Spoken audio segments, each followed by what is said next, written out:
All right, MOvember, day 14. I'm just going to read something today from the Emotionally Focused workbook for couples. Emotional focused therapy was invented by Sue Johnson, a very popular way of helping couples understand the way that they interact and engage. And it certainly came in to replace that more traditional getting couples to unpack and go back and look at their family of origin and look for any traits and insights, or the types of therapy that really are about upskilling families to try and teach them new skills. Emotional focused therapy believes if we really look and sink into the way people are relating and seeing what we do and then what that triggers in another and what's the underlying emotions and the focus is more on the feeling. It sort of then believes that we've got that language once we can identify that to share what's happening for us and what we need. So what I wanted to do just tonight, I will go over the cycle at one point, but I just want to read their love conversations, and it's an acronym for listen with an open heart and mind, validate and acknowledge each other, and express our thoughts and feelings softly, simply, and slowly. So let me describe those 4 elements of the love conversation. So it says to have a loving relationship, you will each need to communicate in a sensitive, loving way. You may feel very far from being able to do that right now, but we have come up with a way of approaching your conversations called love conversations that will give you a platform for creating some safety in your discussions. You may like to make a flashcard of the following simple words to help you stay focused on keeping your conversations, love conversations, throughout the discussions in this workbook. So when we communicate with each other, we need to listen with an open heart and mind, validate and acknowledge each other, and express our thoughts and feelings softly, simply, and slowly.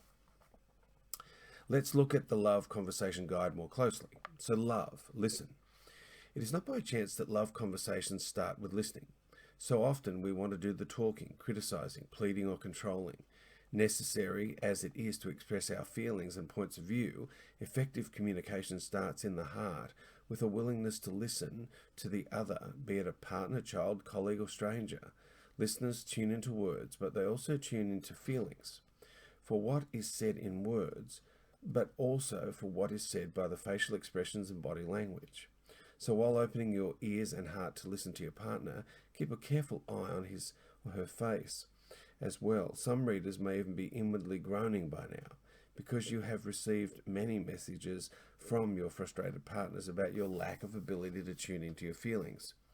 To you, we say, don't give up.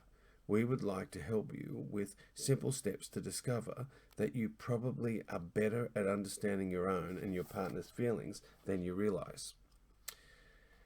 Please read on. Tempting as it may be to interrupt your partner while he or she is talking, we encourage you to resist that urge. Listening without interruptions conveys respect and a willingness to understand your partner's perspective. Love. Open. An open mind is really just another way of saying I'm trying to listen to you as though we have just met and I haven't had time to develop any negative assumptions as yet. It means attempting to put aside as much as possible the judgments and presumptions that creep in with relationship difficulties. It means being humble enough to realize that maybe there is something to learn if I listen to you with new ears. An open heart means taking in your words and allowing them to impact me, allowing your words and experiences to move me. Love, validate. Before thinking about a quick reply to your partner's message, we would like to suggest that you slow down for long enough to validate and acknowledge what you have just heard your partner say. Press the pause button, or even better, the delete button on self-defending comments and knee-jerk reactions. Make an effort to acknowledge that what your partner has just said is a legitimate experience for him or her. When you validate your partner, you are demonstrating respect for his or her view of reality, even though it may be different from yours. If you just don't get what your partner is saying, be honest, but in a supportive way. For example, instead of exclaiming that's ridiculous or I reject what you say, which invalidates your partner's position, you could try, I'd like to get what you are saying there, but it's pretty confusing for me right now. If you think you understand what your partner has said, but you really don't agree with it, be honest, but in a validating way. For example, I'm finding it hard to agree with you there, but I do get that you are trying to help me understand your experience. If you feel bad about what your partner says, you can share how you are impacted by his or her disclosure. For example, when you tell me how you feel, I feel bad, embarrassed, but thank you for telling me honestly what is going on for you right now. And love, express. Satisfying relationships typically involve conversations about feelings, hopes, dreams, and disappointments. When one partner is willing to disclose something of his or her inner life and the other partner is willing to listen and validate what is shared, the emotional bond between these two people is strengthened. So disclosure is important and signals to the other person, I trust you enough to tell you this personal information. You matter enough for me to want to let you in. And sometimes it can be scary to disclose. Indeed, in violent or disrespectful relationships, it is often not wise to do so. Disclosure works best when the disclosing partner has received some strong signals that the other is interested, open, and responsive.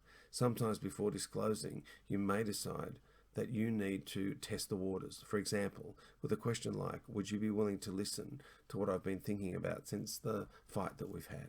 Or, I've wanted to talk to you for a while now about my concerns about ... Would it be okay? Would it be an okay time for me to talk with you? So just as listeners don't always have to agree with what their partners say, disclosers can't always demand that their partners are ready to listen immediately, especially if you have multiple responsibilities, e.g. small children crying, business phones ringing.